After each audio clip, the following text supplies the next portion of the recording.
Hello everyone and welcome to my channel where we talk about all things spooky. And welcome to my new series on my channel. So this series is called Spooks from Around the World. Basically on this series we are going to be talking about urban legends from different countries. So I'm so excited for this series. What inspired me to make this series was I like to do videos about different creatures from around the world anyways.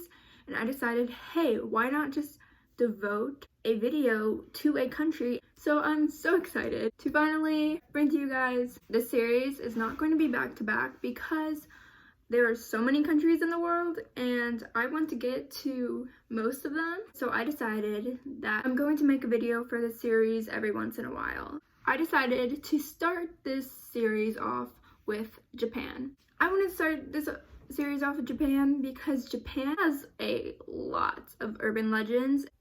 I think that their urban legends are really good. So yeah, that's why we're starting off with Japan.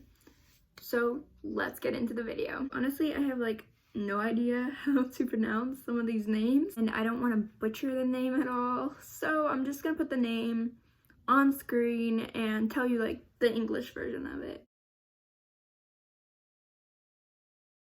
So this is this slit-mouthed woman. So she's called that because obviously she has a slit mouth.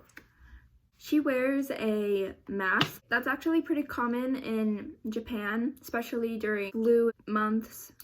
So it wouldn't be that suspicious.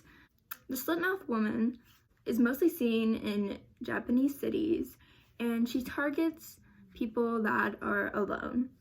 But she'll come up to you and say, "Am I pretty?" Before you get the chance to answer her, she will take off her mask and reveal her slit mouth.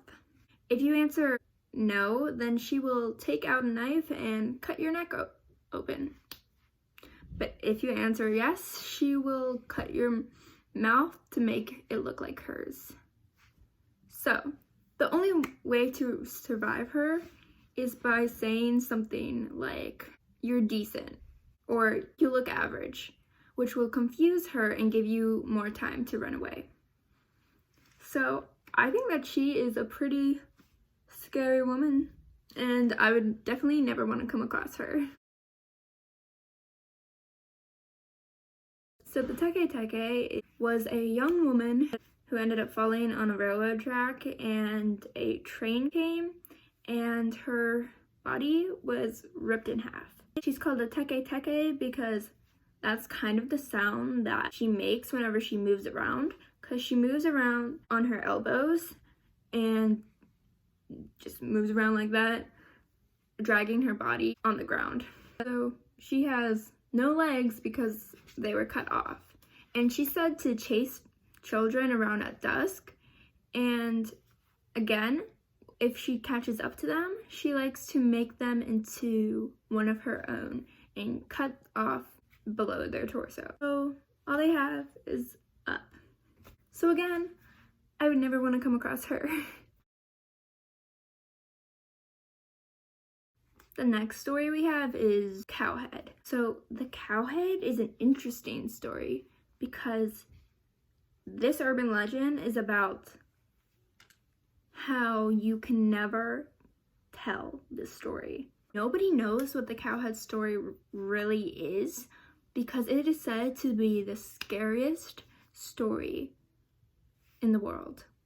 And once you tell it, or if you hear it, you'll be so scared that you'll die. Nobody really knows the story, but everyone just knows that you are not supposed to hear it or say it.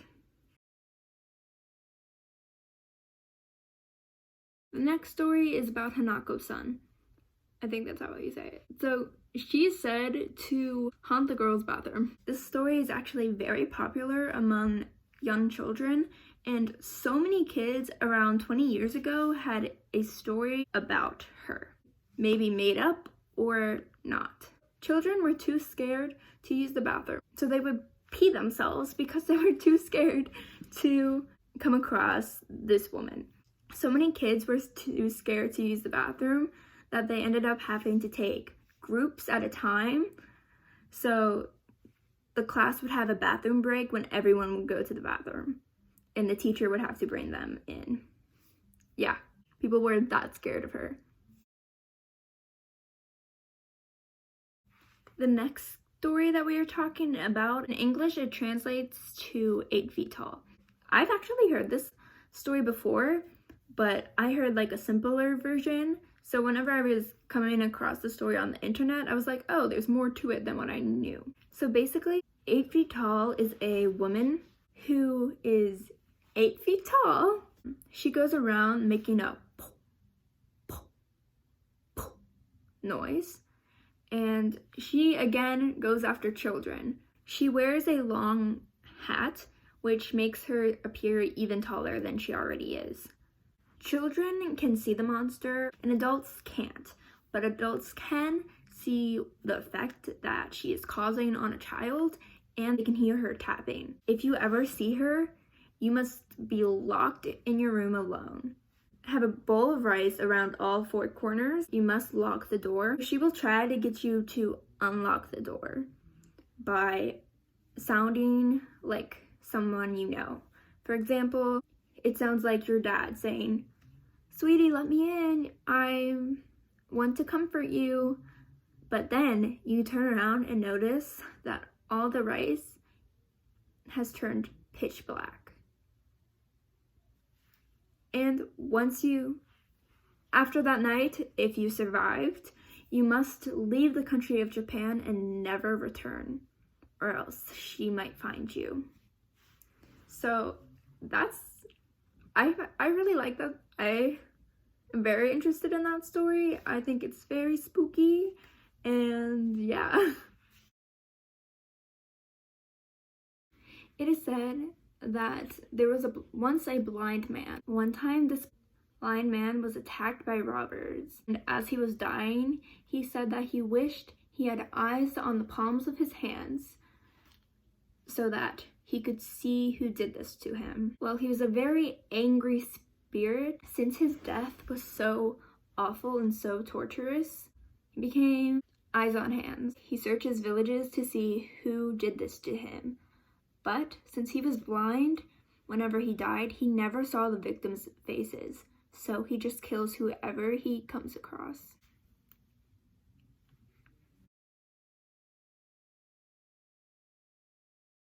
The last urban legend from Japan that I wanted to talk about today are the human-faced dogs. Yeah, you heard that right.